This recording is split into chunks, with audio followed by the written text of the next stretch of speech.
Hey guys, what's up? This is Brett. Welcome to this week's episode of Friday on the Turntable. First off, I need to apologize. You probably noticed a change in my voice and my puffy eyes. I'm having some severe allergies here, and I did not want to miss out on an episode filming here because I look forward to shooting these videos, and I hope some of you guys look forward to watching them. So I did not want to miss a week here, so you will hear me a little sniffly and puffy, but that's all right. So I've been just kind of hanging out on the couch, and I came up with the idea here to show 5 records from my collection. They're picture discs. I know people have shown that before in the vinyl community, but I wanted to show 5 things from my collection here that were kind of special items here.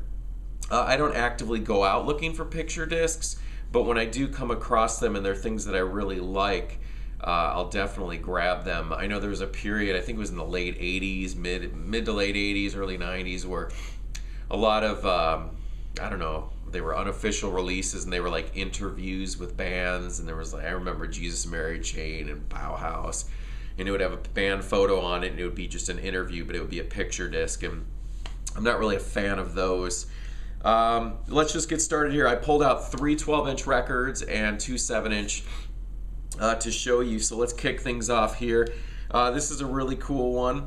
This is from Porno for Pyros, the post Jane's Addiction project of Perry Farrell and Stephen Perkins from Jane's Addiction, and they were joined by Peter DiStefano and Martin Lenoble. And this is kind of like a 12-inch EP for the song Pets. You can see the B-side here. So what it contains is the studio version or the album version of Pets, which has a couple swear words in it, and the radio edit, which fades those words out. And on the B side, it has a cool cover of Tonight, which was a song from West Side Story, and then a medley of 2 of the album tracks, Cursed Female and Cursed Male, which are really cool. So that's the album art of the actual album, and then it has the Devil, which on the CD was printed on the right on the disc. So this is a really cool item. It was a UK import. You can see the backing that this came on. Limited edition of 10,106, so I'm assuming there was probably like 15,000 or maybe 25,000 of these back in '93 that were produced, made in England. There was also a CD single of this. I think it looked like this, the cover, if I remember correctly.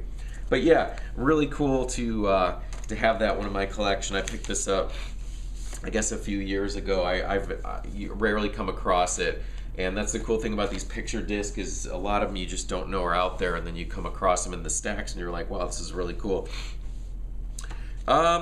This one my girlfriend had gotten me for my birthday back in 2005, and I'm a huge Cure fan. You guys know that. This is a cool picture disc 7-inch single for the song The End of the World, which was on the self-titled 2004 album. That I love the album art for that LP, and this continues that kind of school notebook paper, lined paper with the stick figures drawings on there. And on the second side, hopefully you can see that, it has the lyrics printed right on there. And it has a B-side, a non-album B-side called Fake, which is a cool song. And the vinyl weight of this is really thick. It's one of the thickest records I've ever seen. I don't know if this is 200 plus gram record, but that's definitely a really nice little item there. Love Lily Allen. I was so happy when she released a new song and a new video just this past couple weeks for It's So Hard, It's Hard Out Here. Just check that video out on YouTube. If you look it up, it's seriously out of control. But her second album, 2009, It's Not Me, It's You, was one of my absolute favorite albums from 2009. And this is the only, as far as I know in my research, this is the only pressing on vinyl that you could have gotten in the United States as the picture disc. I think in the UK there might have been a regular standard edition, but I've never seen it. And this, shortly after it came out, it was actually in clearance, and I think I picked it up for maybe like $5 to $8 back then, but I was so happy I got it, and it's such a great album. If you're unfamiliar with Lily Allen, there's a track on here called Not Fair. She's so witty and clever. Her lyrics are they're tongue-in-cheek, and just she's just great. And so this was her second album, so really cool having that one. And I know she was on a hiatus for quite a while. I know she had some kids, and she was rumored to have left the music industry, but really happy to see that she's putting out some new material, and hopefully we'll see an actual new album here in the first part of the new year. So I showed Porno for Pyros, so let's look at actual Jane's Addiction. This was my friend Brent over at the Record Room. You guys know Brent. He had called me up one day and he said this came in, and it's this really, I'd never seen it before, and it's was only available in the UK. It's a little promotional 7-inch single for a UK tour, and this was back in, I'm assuming it was 2003, because it was advertising for the Strays album and their UK tour back then. So it has the dates listed from a handful of shows there in England. And the Strays album, you know, it was their first album since Ritual de la Habitual, which when they reunited, I don't know how many times it was after that, they recruited Chris Chaney on bass, so Eric Avery was no longer in the band. You know, it's definitely not up to par of the early Jane's Addiction with the original lineup. But there's some cool tracks on there, and this one, being True Nature, was one of the best songs on the album, is the A side, and the B side is actually a live version of Been Caught Stealing. So you can see the band photo from that Strays era there, and there's that one. So yeah, this is a limited edition, only in the UK. So that was really cool to have. Like I said, these things pop up and you don't even know they exist, and you gotta grab them when you can. All right, my fifth one I'm gonna show you guys is I talked about last week in my Black Friday video. I showed a cassette that I just got, and it was a reissue for Christian Death's Only Theater of Pain. Well, the singer of Christian Death was Roz Williams, and he started his career with that album in 1982. That was the first official release. And in 1998, he sadly took his own life at 34 years old. But he has a really extensive catalog of music that came out, various different bands and side projects that he did.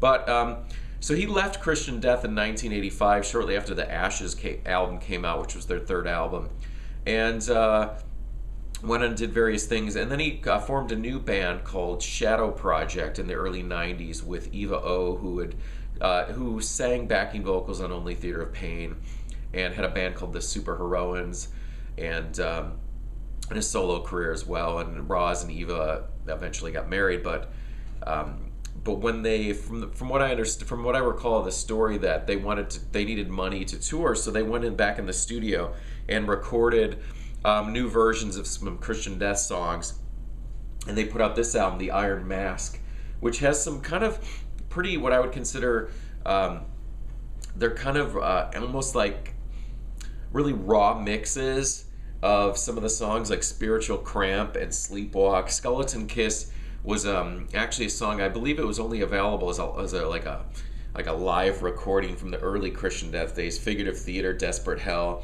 a new version of Death Wish. Death Wish was on that Death Wish EP, which was actually recorded before the first Christian Death album. It has a live version of Burnt Offerings, and the CD version of this actually had a live version, a cover of Gary Newman's Down in the Park, which was really cool. So this came out on Cleopatra Records. They released a lot of Christian Death stuff, and my own band actually had a few songs on some Cleopatra compilations. But this is limited to 1,500, and you can see, I don't know how they did that, but it's like it's numbered, but it looks like a marker, but it's actually in the groove, so I don't know how they did that. Number 443 out of 1,500. So anyways, yeah, cool little item. Another thing that I didn't even know existed when I came across it.